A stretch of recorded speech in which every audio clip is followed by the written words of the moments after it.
¿Vírgenes que se mueven y lloran? Así ¿Eso es. existe? Existe. ¿Y lo has encontrado en México eso? En México y en toda Latinoamérica.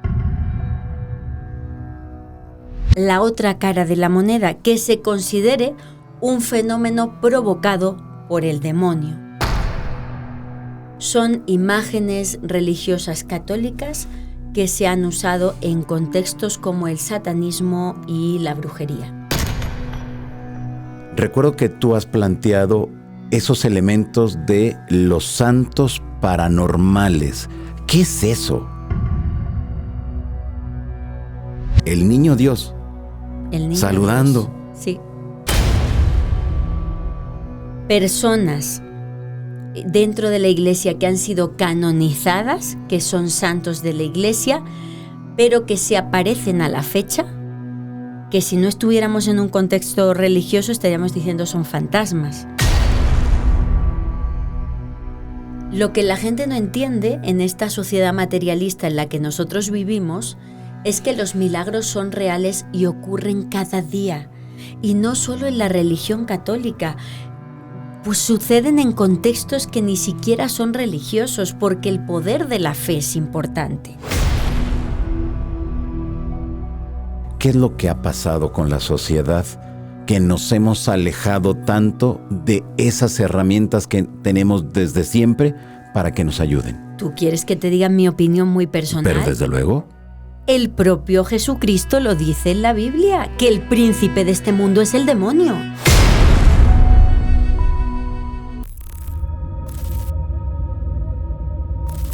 Amigos, un gusto saludarlos. ¿Cómo están? Gracias por ser parte de este podcast Sociedad Oculta, un podcast que se desprende del periódico El Gráfico y de la columna Enigmas, que este año ha cumplido 18 años de publicarse semana a semana y que desde hace 18 años le informamos de lo más importante que tiene que ver sobre el tema de los misterios, los enigmas, todos esos grandes temas que tanto a ustedes como a un servidor nos apasionan.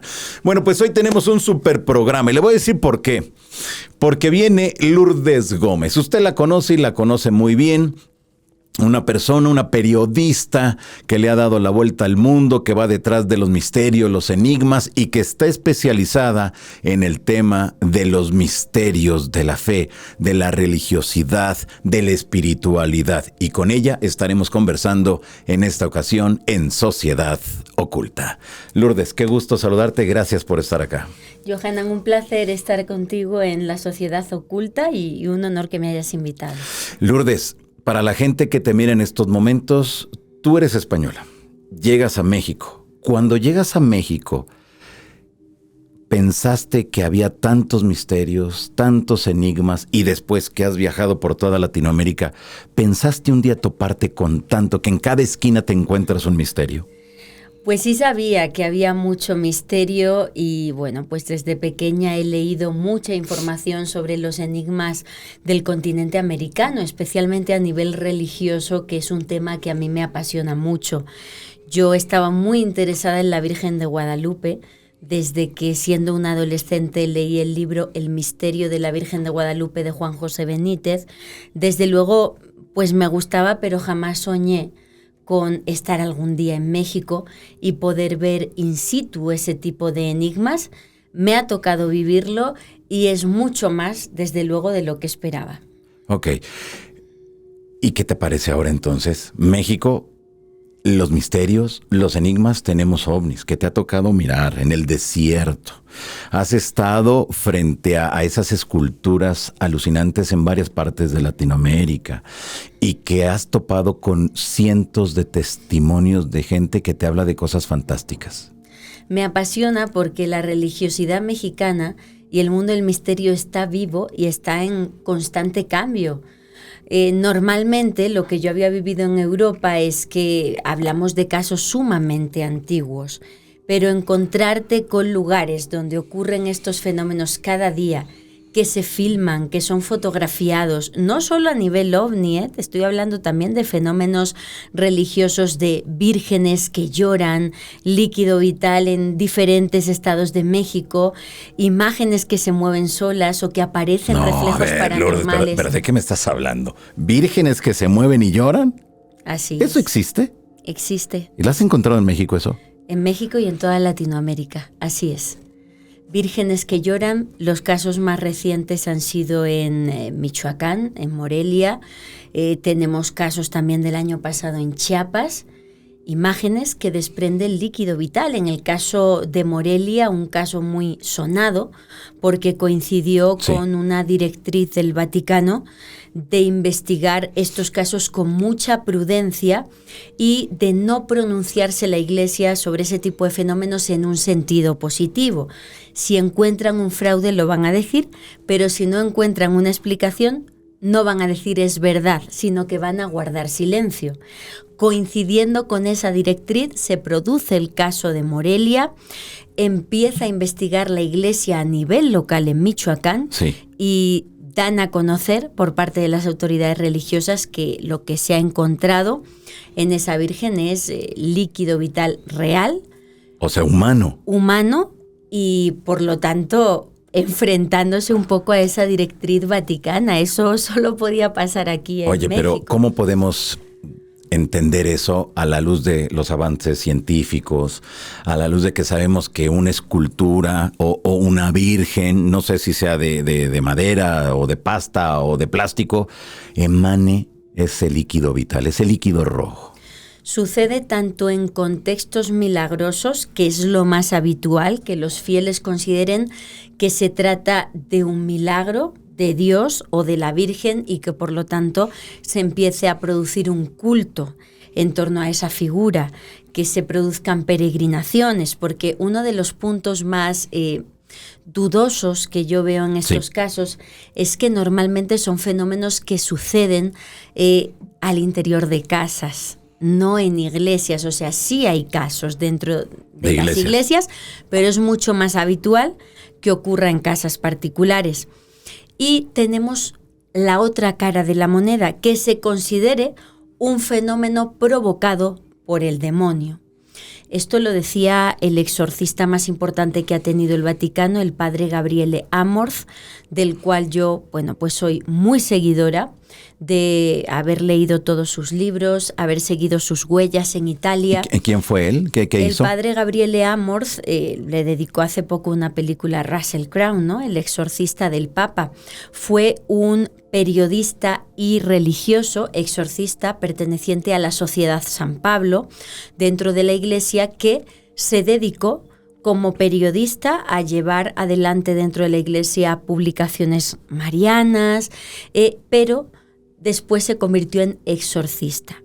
Fue nombrado exorcista por el cardenal Poletti, si no recuerdo mal, y fue alumno de Cándido Amantini, uno de también los exorcistas más destacados de los últimos tiempos, que de hecho están intentando que tenga un proceso de beatificación, porque se asegura que tenía carismas y dones espirituales inexplicables. Era capaz el padre Cándido Amantini de detectar la posesión en una persona solo con mirarla a los ojos. El padre Amantini realizaba sus exorcismos en la Scala Santa, la Escalera Santa, que es un templo muy especial que he tenido la oportunidad de visitar en Roma. Está enfrente de la Basílica Papal de San Juan de Letrán, que es la basílica papal más antigua de Roma, porque ahora la más importante es San Pedro del Vaticano, pero la primera fue la de San Juan de Letrán. De hecho, ahí está el baptisterio, donde la tradición dice que fue bautizado el emperador Constantino, básicamente el que hace pública y ya no perseguida la religión cristiana dentro del seno del Imperio Romano. Y en esa escala santa fascinante, que se llama Escalera Santa porque Santa Elena, la madre del emperador Constantino, en el siglo IV trasladó hasta Roma muchas reliquias de Jesús, entre ellas la escalera de mármol del palacio de Poncio Pilato, por la que supuestamente Jesús tuvo que caminar durante el juicio y el proceso conocido como la Pasión. Una escalera que no se puede subir caminando, está completamente prohibido, los fieles solo pueden subir de rodillas Hoy día está protegida por una cubierta de madera, pero tiene huequitos donde uno puede tocar esa reliquia original tan importante, y me ha tocado vivirlo, ¿no? Hace poco en Roma. Y ahí, en la Escalera Santa, bueno, pues el padre Gabriele Amorth fue alumno como exorcista del padre Cándido Amantini. El padre Amorth realizó de verdad miles de exorcismos en su vida, tanto de forma presencial como vía telefónica, y en sus libros cuenta experiencias fascinantes sobre qué es el diablo, qué dicen este tipo de demonios durante los exorcismos, qué fenómenos protagonizan las personas poseídas, que en realidad es un número muy bajo. Es muy difícil que una persona llegue a la posesión. Lo típico es infestación demoníaca, vejación diabólica, posesiones, los casos más leves, digamos menores, porque no es fácil llegar a ese grado, ¿no? De que una entidad tome por completo el cuerpo y la voluntad de una persona, y cuando ocurre eso no se soluciona con un exorcismo. Son años continuos de exorcismos semanales o mensuales para contener el fenómeno, porque liberar a la persona por completo es muy complicado.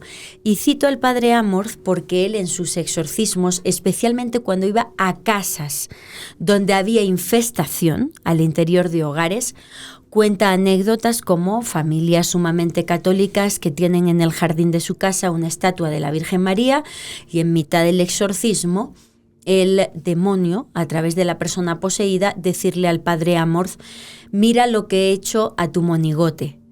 Y el padre Amorth ponerse a buscar por toda la casa y detectar que las imágenes de la Virgen María de ese hogar estaban llorando líquido vital, líquido hemático. Entonces, son fenómenos que podemos interpretar en un contexto divino o en un contexto Nos diabólico. diste el contexto de los demonios, de los exorcismos y lo que hizo el padre Amorth.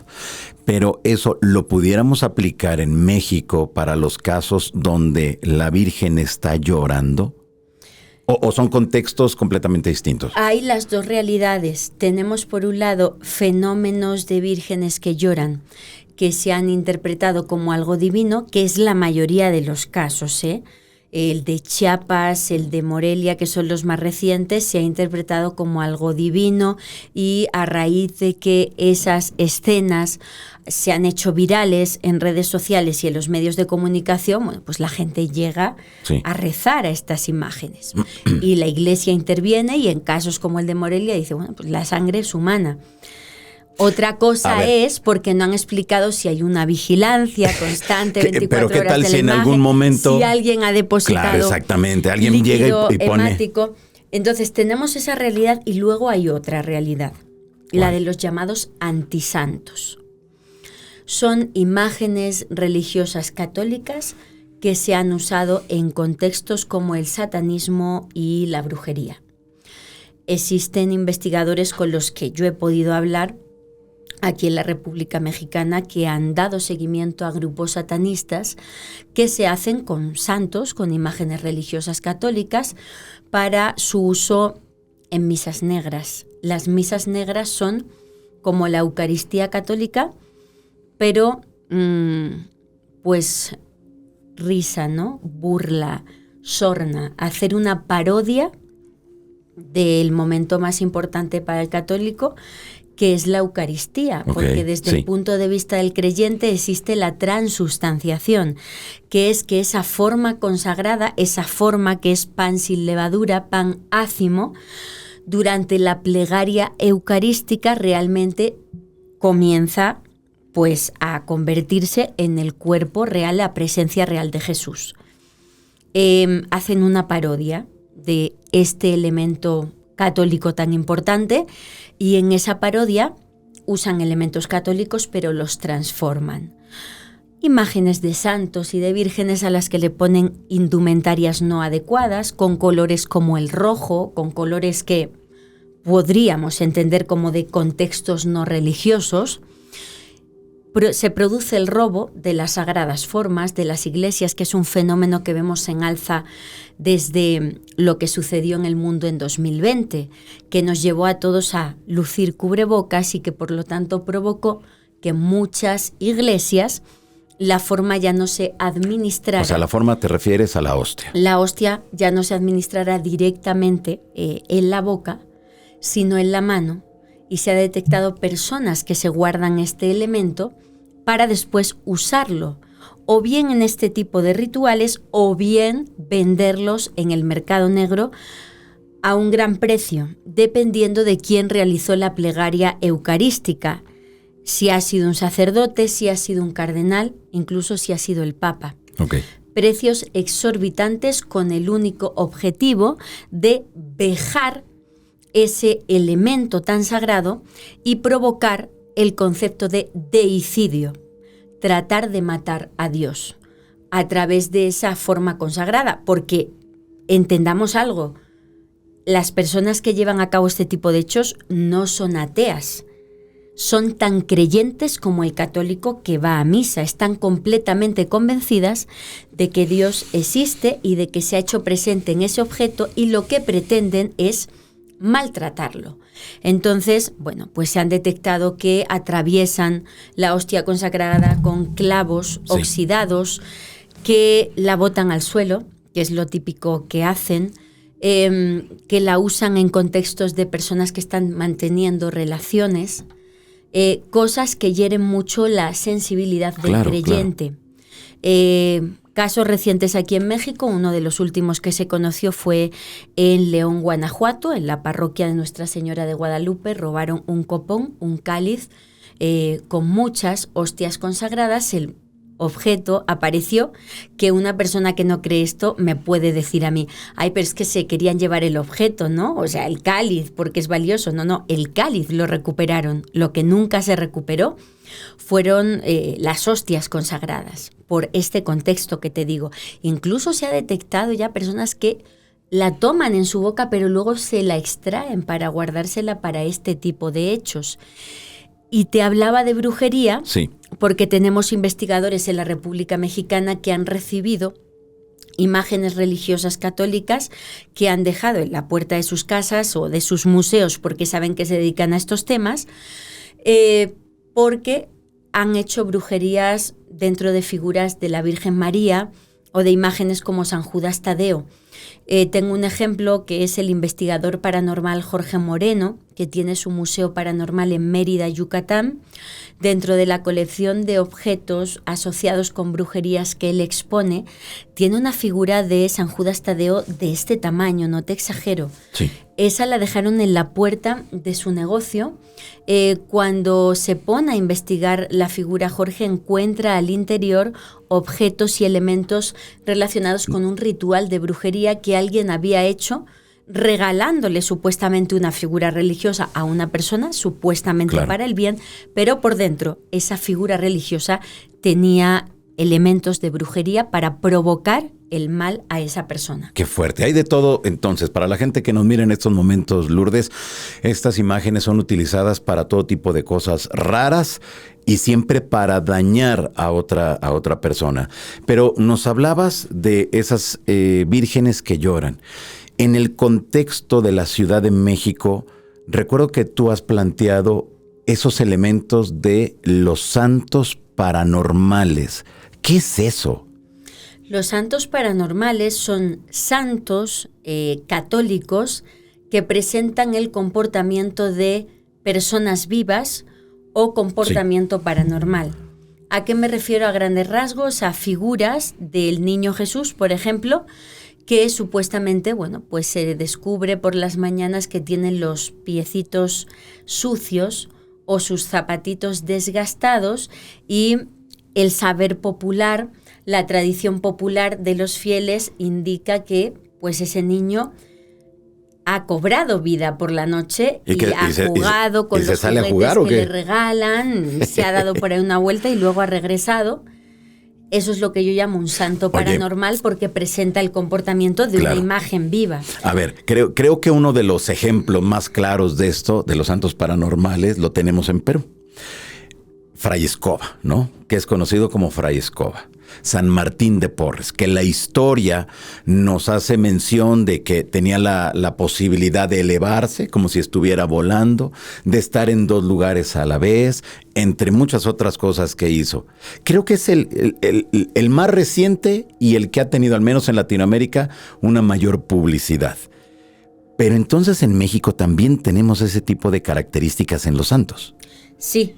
Tenemos 2 vertientes, la que te decía de imágenes, estatuas, por así decirlo, que se mueven, sí, que caminan, que se les atribuye moverse como el Santo Niño de Atocha, pasearse, bueno, por la parte de arriba del Templo del Señor de los Plateros en Zacatecas, que es donde se alberga esta imagen tan milagrosa y que hay peregrinos que llegan muy temprano cuando todavía no amanece, como fue de hecho mi caso cuando visité este lugar, que llegamos, todavía no había amanecido y tuvimos que esperar un rato a que amaneciera y abriera el santuario. Bueno, pues peregrinos que llegan en este tipo de horarios y que ven, dicen, al niño pasearse por la parte alta de ese santuario. ¿Lo ven caminar? Lo ven caminar, sí. Eso es lo que dice la leyenda local y de hecho, como no encontraba yo muchas referencias en internet a este hecho, cuando fui me di a la tarea Fuiste directamente hasta el lugar. Fui hasta el lugar y como en casi todos los santuarios importantes de México hay un tianguis, tienes que atravesar un tianguis para llegar hasta el santuario con muchos puestos dedicados a la venta de artículos religiosos y fui preguntando, digo, oye, ¿es verdad? Y sí, me contaban ellos que en varias ocasiones han visto cosas extrañas en la parte alta del santuario del Señor de los Plateros. Pero lo relacionan por hecho con que el niño. Es el niño caminando y saludando a los ¿Cómo? que vienen a O sea, verle. un niño, o sea, el niño Dios. El niño saludando. Dios. Sí, así es.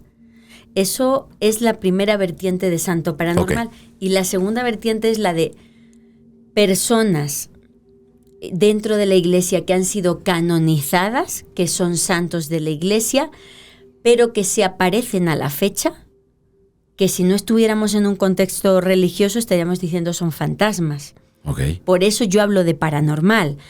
Si yo, sin decirte un contexto religioso, te digo, Johanna, hay una imagen de un niño que supuestamente está hecha de madera o de yeso, pero que por las noches camina y se mueve, tú me dirías, me estás contando algo de terror, ¿no? Algo de miedo. Desde luego. Pero te digo, es que es un niño Dios. Y ya, ¡ay, milagro!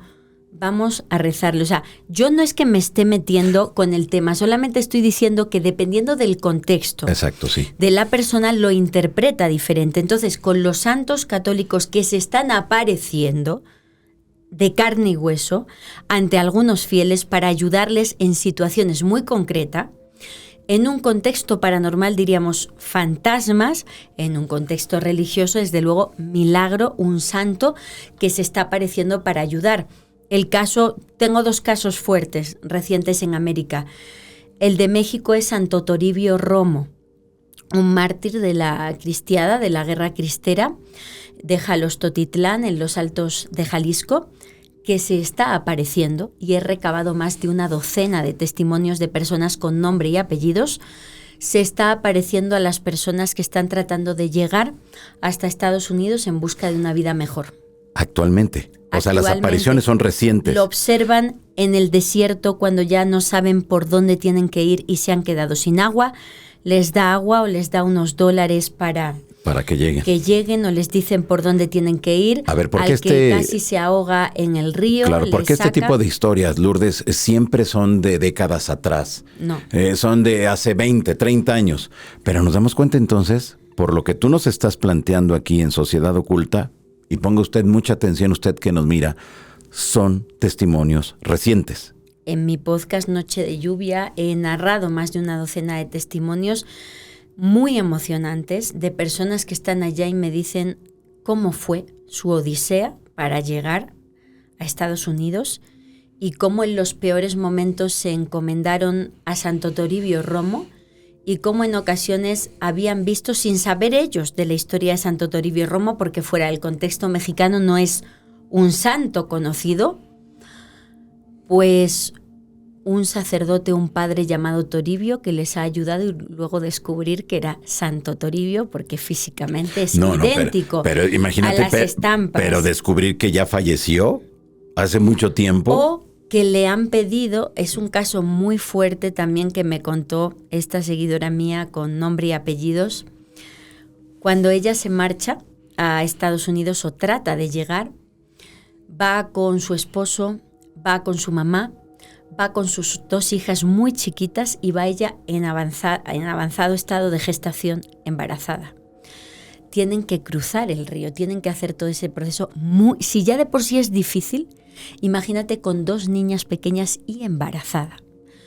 En el momento más terrible, donde ya venían las personas que les iban a detectar y a echar para atrás, le empieza a rezar a Santo Toribio Romo y están esas personas de Estados Unidos así aluzando con las linternas a un grupo de 50 personas y no los veían, como si fueran invisibles.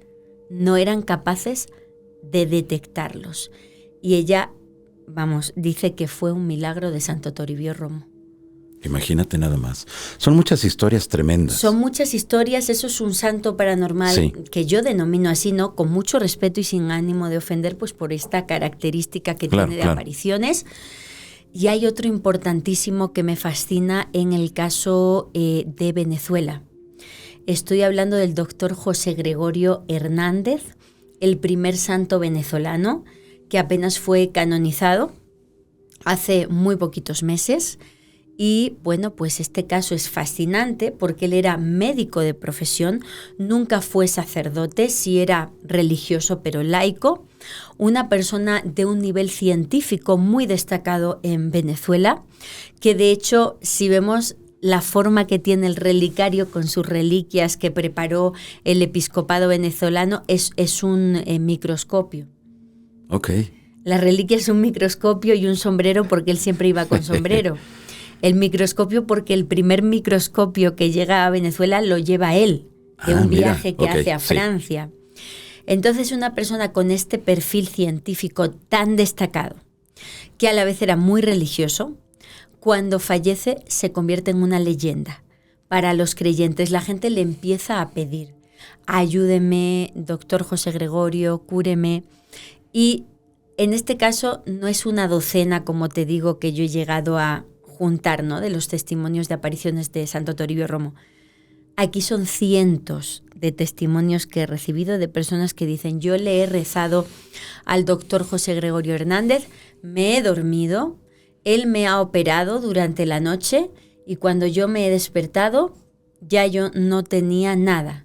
O personas que me han escrito y me han dicho, mi hermanita estaba súper enferma, estábamos los 2 en la casa, mi mamá, después de rezar a José Gregorio Hernández, ha salido a comprar algo para el desayuno y ha visto de lejos irse a un señor con sombrero y un maletín, igual que las imágenes que hay en vida de José Gregorio Hernández, y ya mi hermanita estaba curada. O hospitales, hay imágenes, fotografías que podemos poner de un hospital después de que una persona pidiera al doctor José Gregorio Hernández que por favor ayudara a su familiar.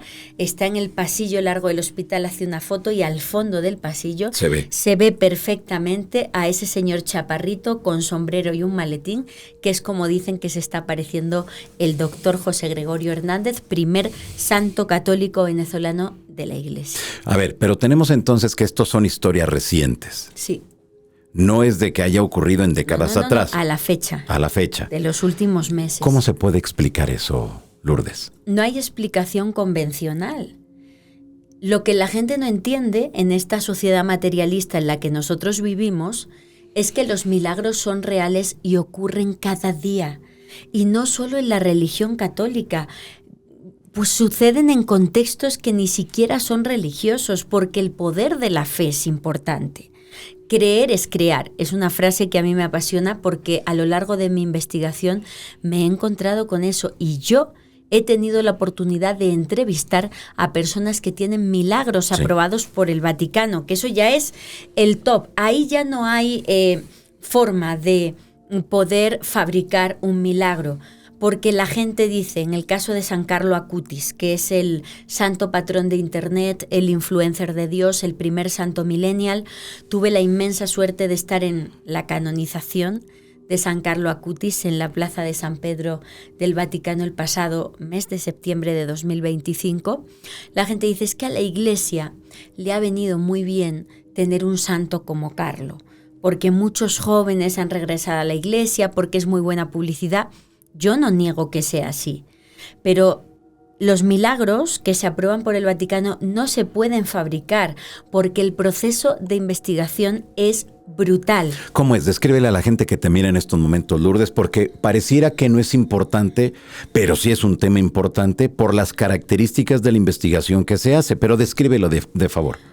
Un milagro médico aprobado por la Iglesia, por el Vaticano, lleva a esa persona a la que se le ha rezado para que Dios interceda por ese milagro, lleva a que esa persona sea beatificada. Y 2 milagros médicos aprobados, el segundo milagro médico, lleva a la canonización, a que esa persona se convierta en santo o santa de la Iglesia, que es un título que solamente el Papa, el sumo pontífice de la Iglesia, puede dar. Porque una beatificación puede ser un cardenal, otra autoridad puede llevar a cabo la ceremonia de beatificación, pero la canonización solo el Papa. Yo he vivido 2 canonizaciones en vivo. He vivido a el Papa Francisco canonizando a los pastorcitos en Fátima, en Portugal. Y he vivido la de San Carlo Acutis, que fue la primera canonización del Papa León XIV. En la Plaza de San Pedro. En la Plaza de San Pedro del Vaticano. ¿Cómo es ese proceso? Normalmente lo que sucede es que esa persona empieza a tener fama de santidad, empieza a estar en olor de santidad. La gente, los católicos empiezan a hablar de su ejemplo.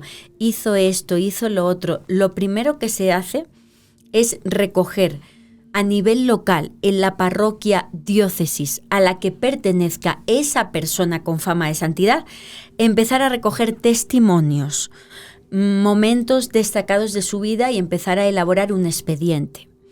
Eso se envía a las altas instancias vaticanas y si se reconoce que efectivamente ve muchas obras buenas en su vida, pues se le puede llegar a nombrar venerable, una persona digna de ser venerada como católico. Bien, pero hasta ahí queda el asunto.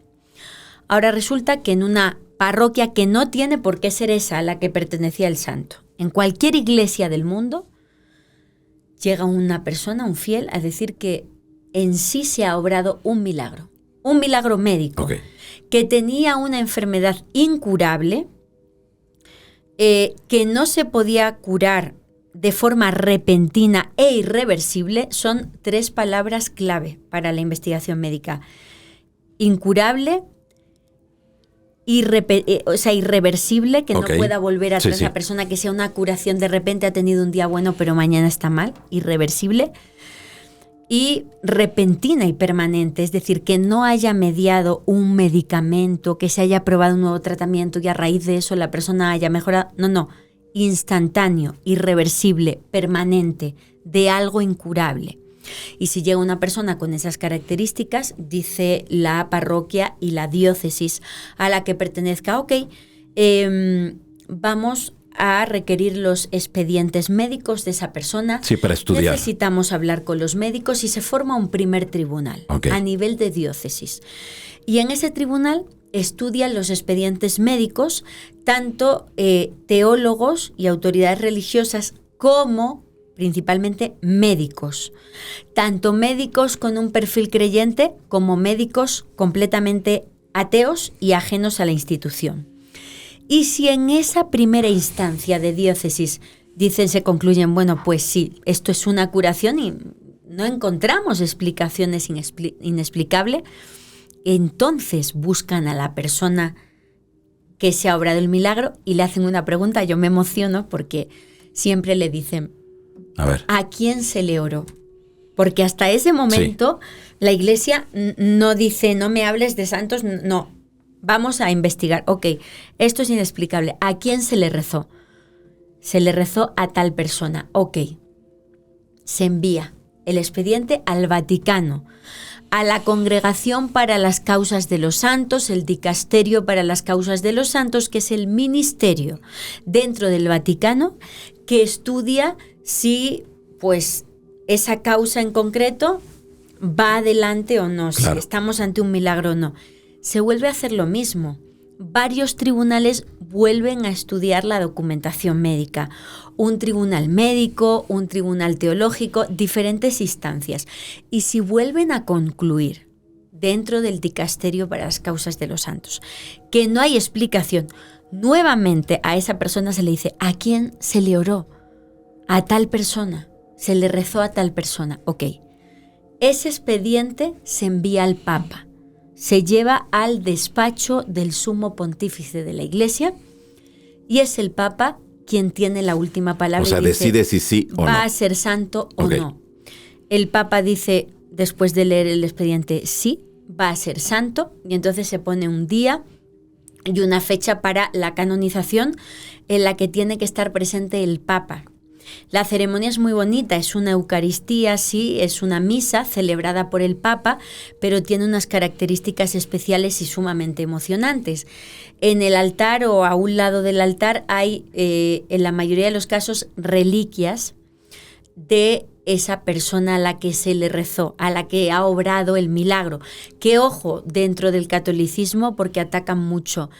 Es que los santos no son milagros, los milagros solo los hace Dios. Sí, pero intercedió ese santo. Claro, para que lo se diera hizo eso. Dios a Claro. través de la intercesión de ese santo. Esa es la interpretación católica. Entonces están las reliquias. En el caso de que yo viví con el Papa Francisco, en el altar había huesos de los pastorcitos, de los niños, y pues ahí estaban. Y en el caso de San Carlo Acutis estaba un relicario con su corazón incorrupto. Con su corazón. Sí. O sea, se lo sacaron y lo pusieron en un relicario. Cuando San Carlo Acutis fallece con 15 años, pues empieza la fama de santidad en el propio funeral de Carlo.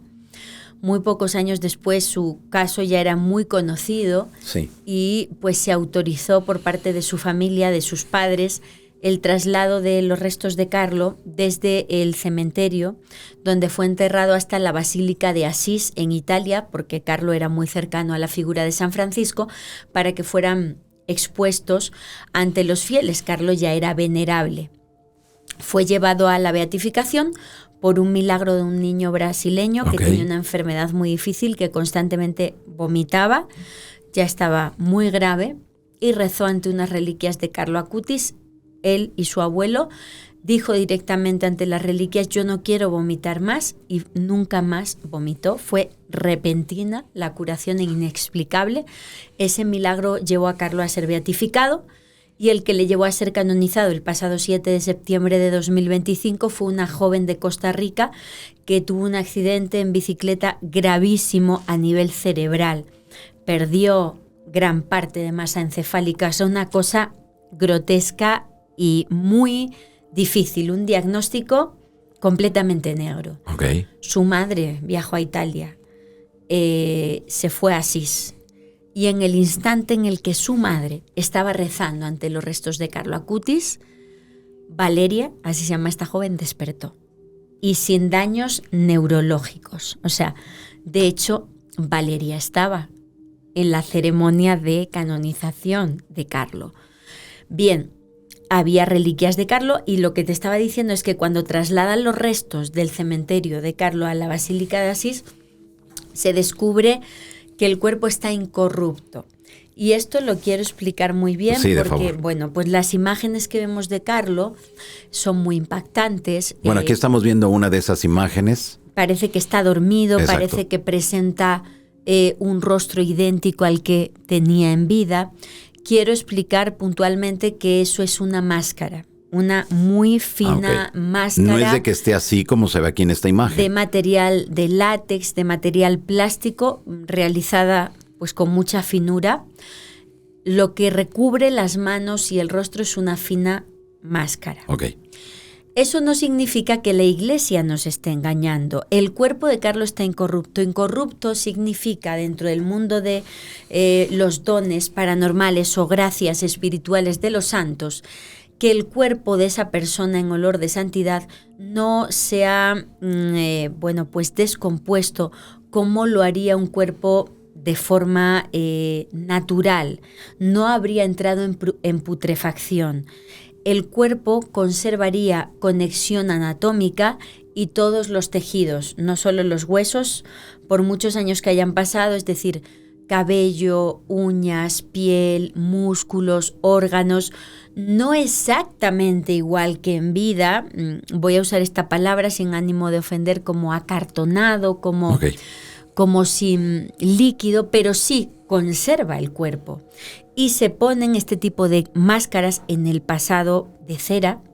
Actualmente, como vemos en el caso de Carlo, pues con todos la tecnología que hay al servicio del arte, bueno, pues con mucha finura y mucha realidad, pero sí está incorrupto, y sus padres autorizaron la extracción de reliquias para que fueran peregrinando por todo el mundo y que la gente se acercara al ejemplo de vida cristiana de Carlo.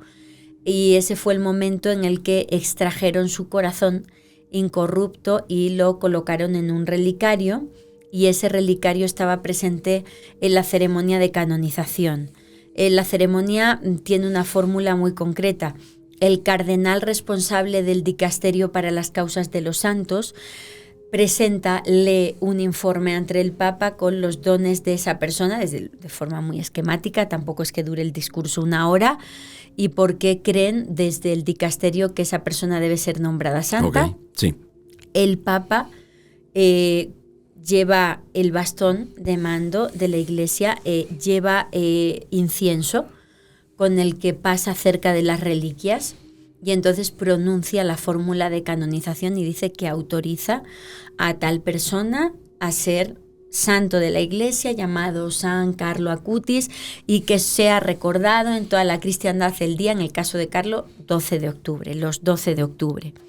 Y después de eso, pues la gente, imagínate, en la plaza de San Pedro llora, alucinante de ser eso. Porque además dentro de la tradición católica se asegura que el momento que dura 1 minuto, no dura más, en el que el Papa, que es el único que puede nombrar santo a una persona, pronuncia la fórmula de canonización, que se abre una conexión directa entre el cielo y la tierra, el momento en el que la persona se eleva a los altares, y que por lo tanto quien esté presente y pida algo en esos momentos, que pues se puede, ¿no? Se puede cumplir. Okay. Entonces tú ves a la gente pidiendo, pues sí, desde luego, completamente entregada y emocionada, y básicamente ese es el proceso. Entonces, como te decía, no hay trampa ni cartón, los informes médicos están ahí. Ahí están, claro. Eso no se puede manipular, y se le entrega, de hecho, bueno, pues también a las personas que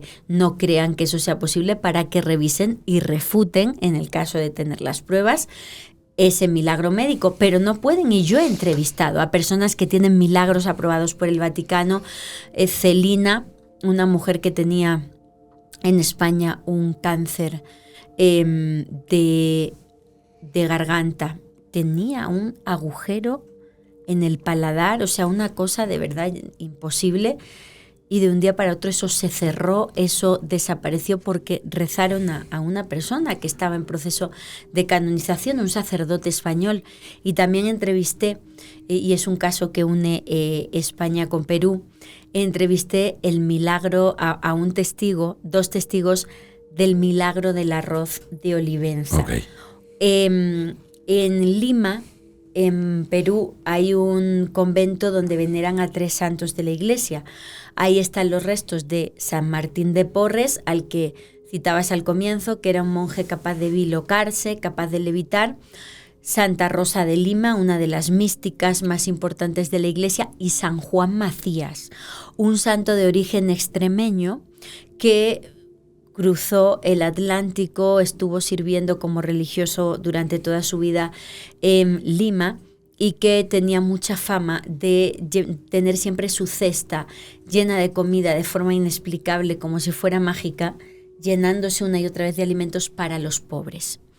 Pues en la posguerra española, años 40 del siglo XX, donde no había alimentos, de verdad que la gente no tenía que comer, produjo un milagro fascinante, que yo entrevisté a 2 de los testigos vivos. En Olivenza, el sacerdote que había en aquellos momentos en el pueblo organizaba a la gente que tenía más dinero del pueblo para que los domingos cada uno aportara algo que tuvieran y preparar comida, pues para que al menos un día a la semana poder dar comida a los pobres. Y ese domingo a la persona que tenía que entregar alimentos se le olvidó. Entonces la cocinera del sacerdote, Leandra Rebollo, que era del pueblo de San Juan Macías, en aquellos momentos no era santo, era beato, pues se acordó del beato Juan Macías de su pueblo, que tanto ayudaba a la gente a comer, y mientras estaba barriendo la cocina de la iglesia, alzó así la vista al cielo y dijo: «Ay, beato, hoy tus pobres sin comida». Y dice que consiguió una tacita de arroz y dijo: bueno, pues por lo menos esta tacita, lo que alcance. Y si alcanza para una persona o dos, pues mira, una comida. Pone el agua a cocer, era una cocina no moderna, años 40 del siglo XX, de carbón, de leña.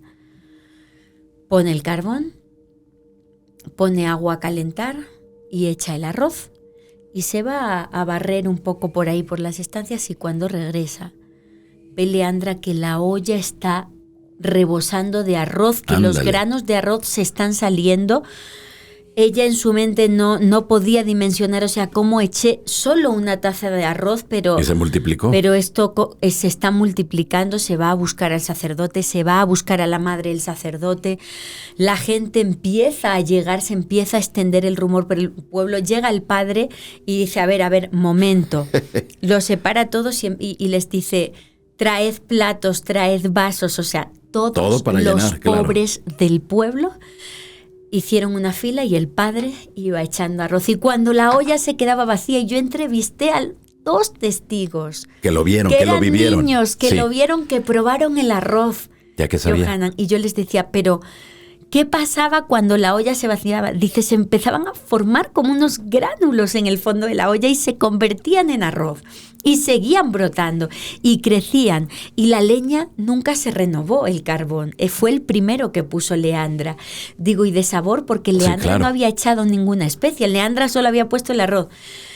El testigo me dijo: sabía delicioso.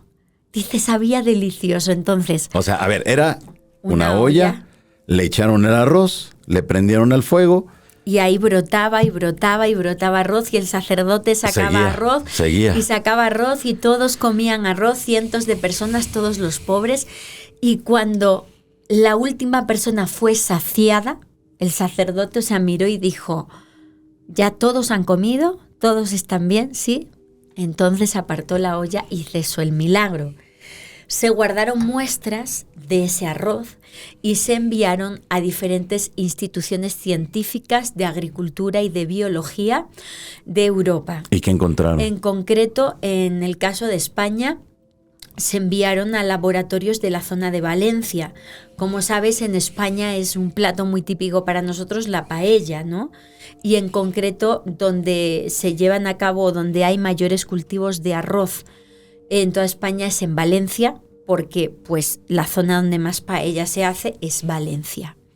Entonces en Valencia se analizó el arroz completamente normal, un arroz normal, no encontraron nada raro. Y también en Italia se analizaron en laboratorios de biotecnología de Italia y no detectaron tampoco nada extraño en la muestra. Me decían los testigos, ¿no? Porque yo les decía: ¿y cómo fueron los interrogatorios que os hicieron? Dice: ay, muy, muy difícil, dice, porque había algunos buenos, algunos que nos preguntaban las cosas bien, y otros muy mal, que hacían de abogado del diablo para ver si mentíamos, para ver si incurríamos en errores. Dice: unos interrogatorios tipo la policía. Dice: de verdad, o sea, muy complejos para sacarnos la mentira, y no era mentira, o sea, es que es lo que habíamos vivido. Entonces, en ese proceso que os he dicho de a nivel de diócesis y parroquia, luego a nivel de Vaticano y tal, después de pasar todo ese proceso, cuando se preguntaba a los testigos a quién se le oró, pues Leandra dijo, la cocinera: pues yo dije a San Juan Macías: ay, beato, tus pobres hoy están sin comida. Mira nada más. Y fue el milagro Sí. que llevó a la canonización, a que se convirtiera en santo San Juan Macías, este santo cuyos restos están en Lima, en Perú. En Perú, sí. Y que además, déjame decirte que es el único milagro reciente científico aprobado por la Iglesia de multiplicación real de alimentos. Qué interesante eso que nos estás planteando, Lourdes, porque nos damos cuenta que en ese reino de los milagros existen, están, y que miles o millones de personas se han visto beneficiadas pidiéndole a alguien. Pero esto es en el contexto de la Iglesia Católica. ¿En otras religiones existe algo parecido? En todas las religiones se dan los milagros. En todas. No es exclusivo de la Iglesia Católica. No, para nada. Lo que pasa que es verdad que la Iglesia Católica siempre hemos tenido mayor publicidad. Una fascinación por la parte más divina, por la parte más sobrenatural, y se ha dado más a conocer, esa es la verdad, pero hay milagros en todos los contextos. Hay 2 milagros que he estado investigando últimamente, Sí. que han ocurrido aquí en México y que todavía son tan fuertes, Johanan, todavía los testigos no están preparados para hablar. ¿Pero qué pasó? Una persona privada de su libertad que contra todo pronóstico consiguió salir de esa situación porque inexplicablemente los captores se quedaron dormidos, y estando perdido en el monte se encuentra de frente con uno de los captores y no lo ve. Es como lo que te decía de Juan Macías, de Santo Toribio Romo, que cegaba a los que estaban aluzando así de frente, Y no lo vio. esa persona no lo vio, como si fuera invisible. Eso de ahora, en la actualidad, eso ha pasado ahora en Michoacán. Y otro milagro impresionante. Pero ese milagro, en este caso, este último que acabas de mencionar, ¿se le pidió a alguien en específico? La familia rezó, lo que me dicen es a la Virgen de Guadalupe, Okay. en este caso. Y un milagro de un niño Dios, pues en Puebla, que es otro caso bastante fuerte, que todavía no tengo autorización para dar el nombre de la persona. Un intento de feminicidio, o más bien un feminicidio consumado, porque ella se vio desde fuera, flotando ya después de que la persona, el atacante, ya había hecho lo que tenía que hacer. Okay. Hecho lo que tenía que hacer. Ella, la última imagen que vio fue a su niño Dios que tenía en su buró, que es muy especial para ella desde pequeña, y le pidió al niño Dios cuando estaba apagándose, porque su mamá tenía que regresar, fue dentro de su casa, y ella pensó en su madre, en cómo su madre iba a encontrar su cuerpo, y le dijo: por favor, que mi mamá no sufra.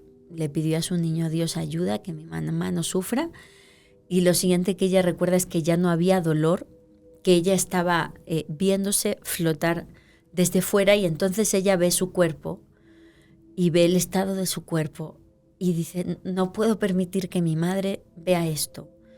Pide al niño Dios, regresa a su cuerpo, otra vez vuelve el dolor. Al abrir ella los ojos, el atacante se da un susto de muerte porque pensaba que ya lo había consumado, y es el tiempo de reacción que ella tiene para escapar. Y ella asegura que fue un milagro de su niño Dios que le salvó contra todo pronóstico. Entonces, los milagros suceden cada día de forma anónima, Johanan, ocurren.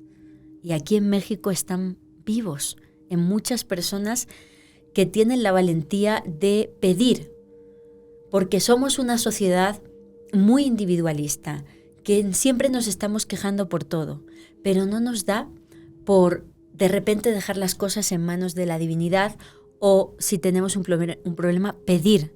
La famosa frase, ¿no?, bíblica de pedid y se os dará. No nos sale, no nos nace, pero te aseguro que cuando tenemos la valentía de pedir, se obran los milagros. Claro, suceden cosas milagrosas ahí. ¿Es directamente Dios? ¿Son los santos? ¿O es la intención que le pone la persona para que llegue ese beneficio? No hay una verdad absoluta, ¿no? Si algo tiene el misterio es que no es blanco o negro. Los que nos dedicamos al misterio sabemos que es una escala de grises y que todas las hipótesis están abiertas. Entonces, desde el punto de vista del creyente o del dogma católico, es un milagro que solo puede obrar Dios con intercesión con intercesión de la Virgen o de los santos. Pero tampoco nos podemos olvidar que desde el punto de vista del concepto parapsicológico paranormal, se asegura que la persona tiene capacidad para cambiar su realidad o que su mente influya en su cuerpo por un fenómeno psicosomático, ¿no? Por esa fuerza de creer es crear, del efecto tan traído y llevado placebo, que todo eso sucede, o vayámonos al otro extremo. No nos olvidemos que en la propia Biblia aparece tanto en el Antiguo como en el Nuevo Testamento que también el demonio es capaz de obrar milagros. El tema es que Dios no te cobra esos favores. El tema es que Dios, la persona, cuando se le obra ese milagro positivo y bueno, tiene una conversión, la persona se convierte en alguien mejor, en alguien más espiritual. Y en el otro extremo lo que se dice es, yo tampoco lo sé al 100% porque no me ha dado por explorar mucho ese campo, que sí que te cobra cosas, que le tienes que entregar cosas a cambio, ¿no?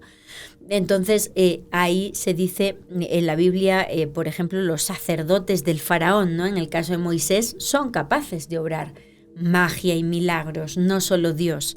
El tema es lo que luego te pida. Y en ese sentido, pues sabemos que también hay cultos totalmente alejados de la Iglesia Católica, donde se asegura que le sobran milagros. Claro. Pero en este caso no se piden cosas positivas. En algunos casos sí, tampoco quiero generalizar porque de todo hay en todos lados. Habrá gente que pida sanaciones, pero también hay gente que pide que se les ayude en, pues sus cuestiones delictivas, ¿no? Exacto, hay para todos. Sí. Esto viene de siglos atrás. Esto no es un tema reciente. Esto lo hemos visto a lo largo de los siglos. Pero llegamos al 2026. Ahora con el avance tecnológico, las redes sociales, el avance de la medicina. ¿Cómo? Yo vuelvo a ese punto que quizá la gente que nos mira en estos momentos se debe estar preguntando, Lourdes. ¿Cómo se puede hacer para pedir y que te llegue ese milagro? Y no se quede ahí como mucha gente dice ahora de los nuevos cultos religiosos. Hay que pedirle a esta deidad nueva porque ya los demás están ocupados y pues no me hacen caso. Y si me llega a hacer el milagro, pues va a tardar 1 o 2 años. ¿Cómo? Es el poder de la fe y de creer en esa realidad y de creer que Dios está ahí acompañándote y cumpliéndote. Entonces, básicamente hay diferentes formas. Sí.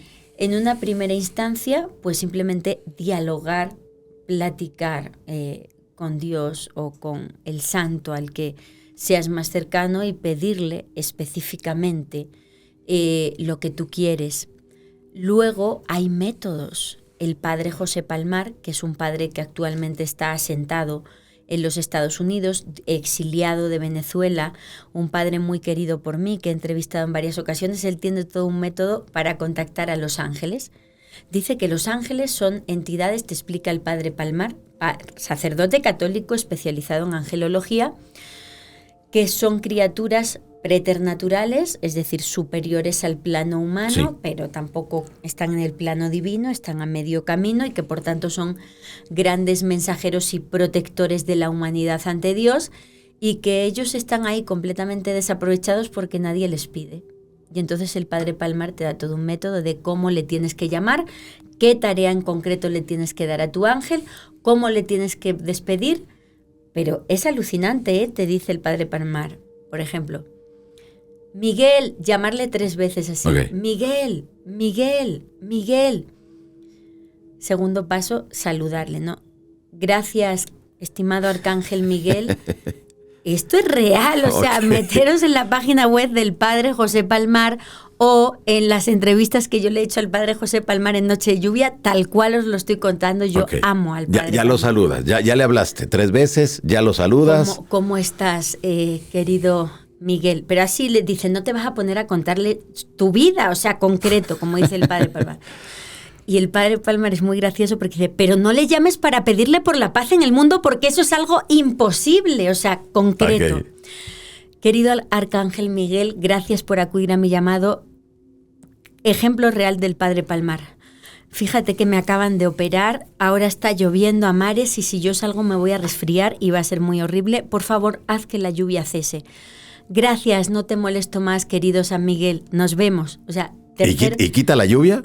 Tercer paso, lo despides, ¿no? Lo despides y después de eso tienes que decir gloria a Dios, porque tú ya sabes, dice el Padre Palmar, que eso se va a cumplir. Tú ya directamente vas a dar gloria a Dios. Y ya cierras.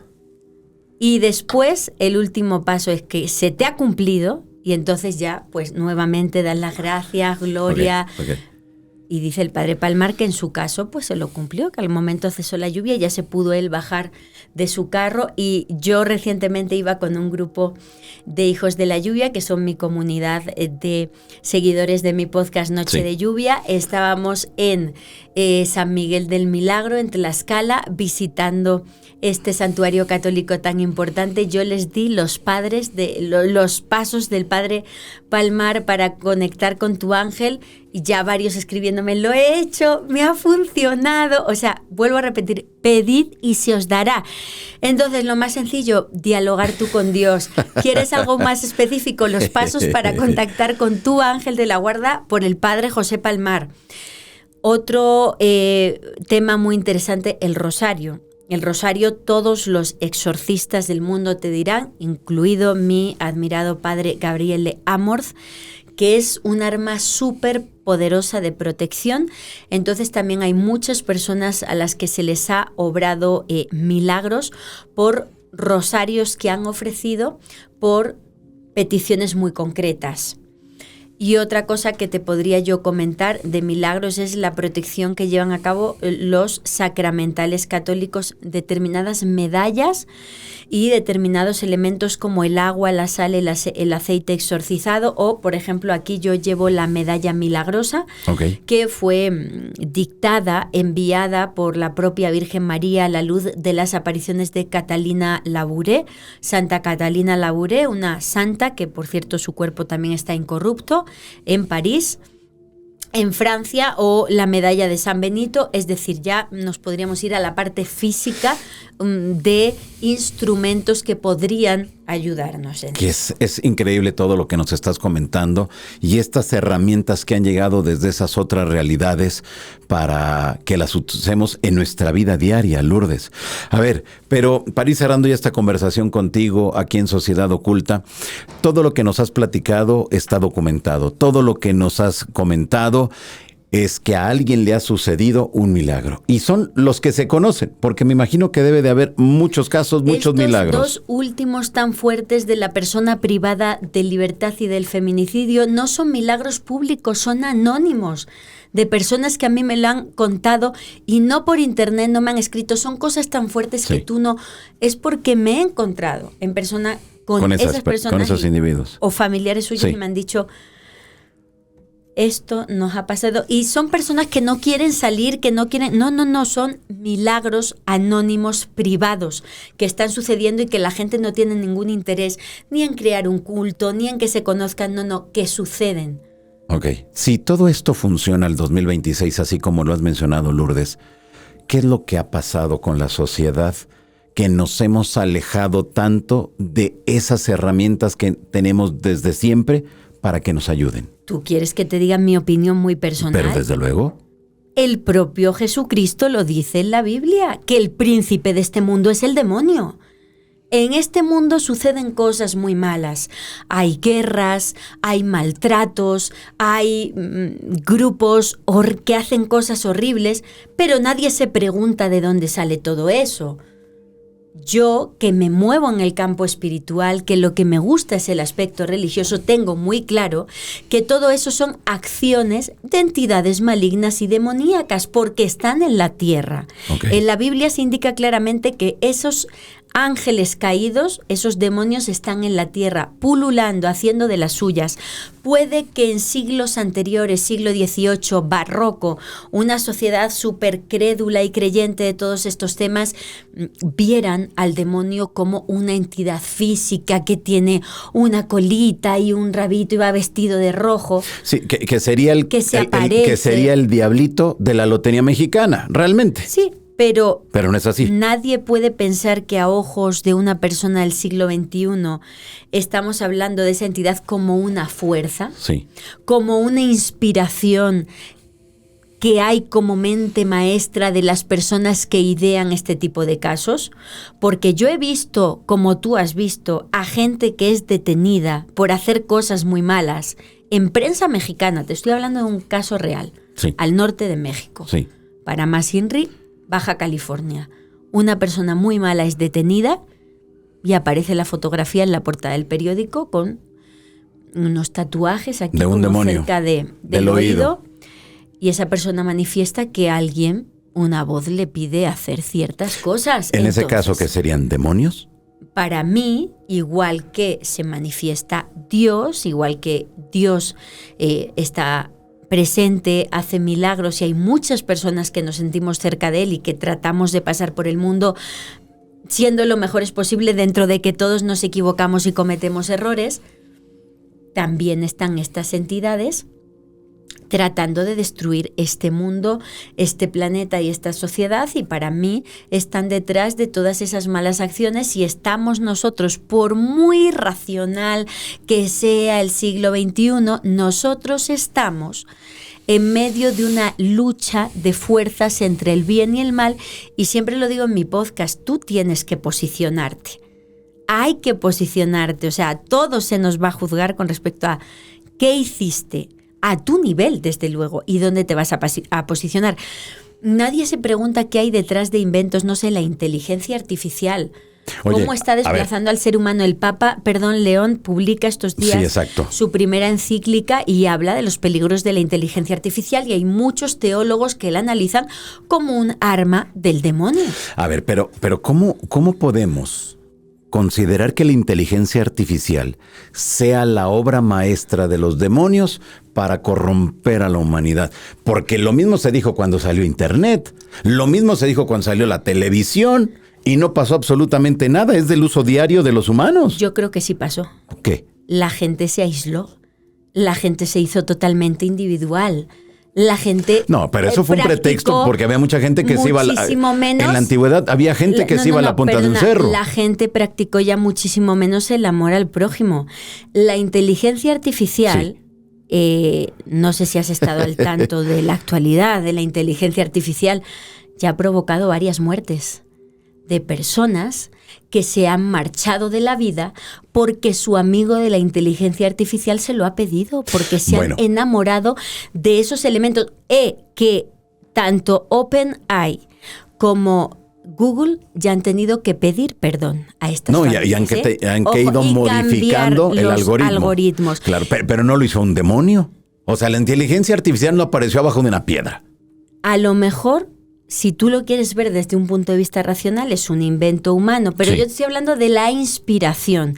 Y puedo pensar yo, y tengo derecho a pensar, porque puedo estar en lo cierto o no. Ahora, eso no se puede demostrar, pero yo puedo pensar en mi fuero interno, después de darle gran seguimiento a la inteligencia artificial y a las profecías que hablan de la inteligencia artificial, que puede ser una obra inspirada por el mal. ¿Que tiene la capacidad de hacer cosas buenas? Sí, también tiene la capacidad de quitarnos lo que es ser humanos, tener experiencias, equivocarnos, progresar en trabajos. ¿Está limitando y arrinconando al ser humano y haciéndole menos inteligente porque lo hace todo por él? Sí, como el profeta Benjamín Solari Parravicini, que a principios del siglo XX hace una psicografía anunciando una inteligencia mecánica que iba a llegar, que crearía el no arte. La gente ya cada vez hace más el arte, lo que crea la inteligencia artificial. Pues hay no es arte. Canciones, películas, No hay de todo humano, ya. No es arte humano, nos está negando para lo que nacimos. Pero eso no es por el demonio, Lourdes, por favor, ¿o sí? Tú tienes Usted tu que nos opinión, mira, considera yo que tengo sea el la demonio, mía. pero será el demonio. Para mí... ¿Pero por qué? A ver, si mira, fuera... yo no puedo decir claramente porque es una opinión personal. Yo distingo muy bien en mi trabajo, y cualquiera, déjame terminar porque si me invitas para no dejarme hablar, yo Okay. puedo tener muy claro en mi trabajo, y quien siga Noche de Lluvia sabe que claramente distingo entre los hechos y las opiniones. Cuando yo doy una opinión, digo en mi opinión muy personal. En este caso te digo, en mi opinión muy personal, sí que siento yo que puede ser algo generado por el mal. ¿Estoy en lo cierto? No lo sé, puede que esté equivocada, es un sentimiento, pero no tiene por qué ser real. ¿Y por qué digo esto? Porque hay profecías papales muy fuertes. El Papa León XIII, que es el Papa que creó la encíclica Rerum Novarum, que es la que abre la doctrina social de la Iglesia, la preocupación de la Iglesia por las clases trabajadoras, por el bienestar de los trabajadores, que inspiró al Papa... antiguo cardenal Robert Prevost a llamarse León XIV, porque Prevost entendió que la revolución industrial que le tocó vivir a León XIV es muy parecida a la revolución que a él le ha tocado como papa de la inteligencia artificial. León XIII tuvo una visión del demonio hablando con Dios en mitad de una misa. Vio que el demonio le decía a Dios: voy a destruir la Iglesia, voy a destruir la humanidad. Y aparece San Miguel Arcángel y dice: eso es imposible, y le dice: dame 100 años. Y esa visión la tiene el Papa León XIII a finales del siglo XIX. El siglo XX. Fue un caos. 2 guerras mundiales. El invento de la única tecnología capaz de borrar a la humanidad de la faz de la Tierra, como la atómica nuclear. Y nuclear. El estallido de las primeras bombas nucleares, los holocaustos, hablo en plural, el nazi, el vietnamita, muchos. ¿Y ahora esto? Para mí todo tiene mucho sentido a la luz de la profecía, y hay muchas profecías que vinculo con la inteligencia artificial como un mal que va a competir en recursos contra el ser humano. Y esto ya lo anuncia la ciencia. Hay estudios de universidades como Cambridge y Harvard donde aseguran los científicos que el gran problema es las grandes reservas de agua que se necesita para enfriar los servidores donde vive la inteligencia artificial. Cuando esa inteligencia artificial detecte que compite por el agua con los seres humanos, porque cada vez que le pide la gente a esto, hazme una foto mía, una foto, un video, se consumen grandes y grandes litros de agua. Búsquenlo. Cuando se dé cuenta de que compite con el ser humano por el agua, entonces ha anunciado que ahí veremos qué pasa. Me queda claro que mucha gente dice que soy fundamentalista, extremista. Yo admito todo eso, pero esa es mi verdad y mi opinión a la luz de lo que yo he leído. Perfecto, pues ahí está. A mí lo que más me preocupa de la inteligencia artificial, esa parte donde esas inteligencias artificiales han creado un lenguaje propio para comunicarse entre ellas y que los humanos ya no sabemos qué se están diciendo. Pero hay una comunicación, hay una interacción. ¿Será acaso que en un futuro lleguemos a un punto como esas películas de los años 80, de los elevadores que se abrían, se cerraban, el agua, la telefonía? Películas que en los 80 marcaron todo un hito. ¿Quieres que te dé un dato extra? A ver, dale a toda la gente que nos mira un dato extra. La Iglesia Católica está al borde del cisma entre los tradicionalistas y los progresistas. Hay una polémica fuerte que inclusive se está investigando a nivel penal oficial por tribunales vaticanos sobre las circunstancias de la renuncia del Papa Benedicto XVI, si fue conforme a derecho o no, y hay gente que niega los pontificados posteriores a esa fecha. Si tú le preguntas, yo no lo he hecho, pero mucha gente me ha dicho que si tú le preguntas a la inteligencia artificial ese rollo, ¿Qué pasa? Niega los papados recientes. ¿Está haciendo que la gente hable de cisma? ¿Está atacando a la Iglesia Católica con ese tipo de respuestas? Para mí, sí. Pero no toda la gente va a preguntar eso. La gente pregunta, ¿cómo se hacen las galletas? ¿Cómo se hace esto? ¿Cómo se hace aquello? Más de los que piensas, Johanan, porque a mucha gente le interesa esos temas. Qué interesante. Lourdes, tienes que regresar. Tienes que regresar porque el tema de la inteligencia artificial es increíble, pero sobre todo por las profecías que estaban dichas desde los años 30, que era la inteligencia mecánica. No era inteligencia artificial. Y tienes que regresar, nos tienes que platicar todo eso, porque yo creo que en la medida en que la gente de Sociedad Oculta entienda que realmente todo esto ya estaba escrito, lo único que estamos haciendo es ir cumpliendo los tiempos y las formas de estos temas que fueron visualizados pues hace un siglo atrás. Así es. Muy bien. Lourdes, ¿dónde la gente te puede seguir? ¿Dónde la gente puede mirarte? Pues en Noche de Lluvia Podcast, tanto en YouTube como en Spotify, es mi podcast y cada martes hay nuevo episodio. Perfecto, muy bien, pues ahí está. Pues sigan ustedes a Lourdes Gómez en sus redes sociales y espero que para la próxima vez que venga me dejes hablar. Ok. Muchas gracias, Lourdes, te agradezco mucho. Gracias, nos vemos. Les recuerdo, todos los domingos la columna Enigmas a doble página con los misterios, con los enigmas, con todo lo que implican esos grandes temas de las otras realidades y que desde hace 18 años venimos publicando aquí en el periódico El Gráfico. Muchas gracias y nos vemos la próxima semana. Bye, bye.